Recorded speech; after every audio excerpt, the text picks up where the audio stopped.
একটা নির্দিষ্ট সময় পর্যন্ত থাকবে। জুলাই বিপ্লবে শহীদ পরিবার, আহত যোদ্ধা, রাজনীতিবিদ, ছাত্র জনতা ও বিশিষ্ট নাগরিকদের সম্মানে ইফতার মাহফিলের আয়োজন করে জুলাই রেভলিউশনারি অ্যালায়েন্স। মঙ্গলবার রাজধানীর মোহাম্মদপুরে সূচনা কমিউনিটি সেন্টারে এই ইফতার মাহফিলের আয়োজন করে সংগঠনটি।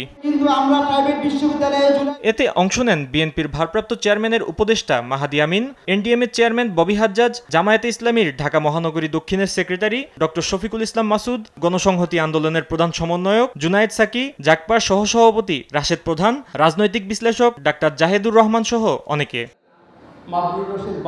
অনুষ্ঠানে বক্তারা ফ্যাসিস্ট আওয়ামী সরকারের 16 বছরের গুম, খুন ও জুলাই আগস্টের গণহত্যার বিচার দাবি করেন। অবশ্যই যে মানুষগুলো জীবনের উপর ভিত্তি করে যে শহীদদের জীবনের কারণে আজকে আমরা এই ফ্যাসিবাদ মুক্ত বাংলাদেশ পেয়েছি, তার প্রত্যেকটা হত্যাকাণ্ডের অবশ্যই বিচার হতে হবে। একটা জনগোষ্ঠীর তারুণ্য যখন নিজের দেশের প্রয়োজনে জীবন দিতে প্রস্তুত থাকে, তারা যদি নিজের দেশের ওই 3000 বছরের ইতিহাসের গতিমুখটাকে চিহ্নিত করতে পারে, তাহলে তারা এই দেশকে কাঙ্ক্ষিত লক্ষ্যে পৌঁছাতে পারবে। বক্তারা নতুন রাজনৈতিক বন্দোবস্তের পাশাপাশি সার্বভৌমত্ব রক্ষায় ভারতীয় আগ্রাসনের বিপক্ষে লড়াই চালিয়ে যাওয়ার আহ্বান জানান।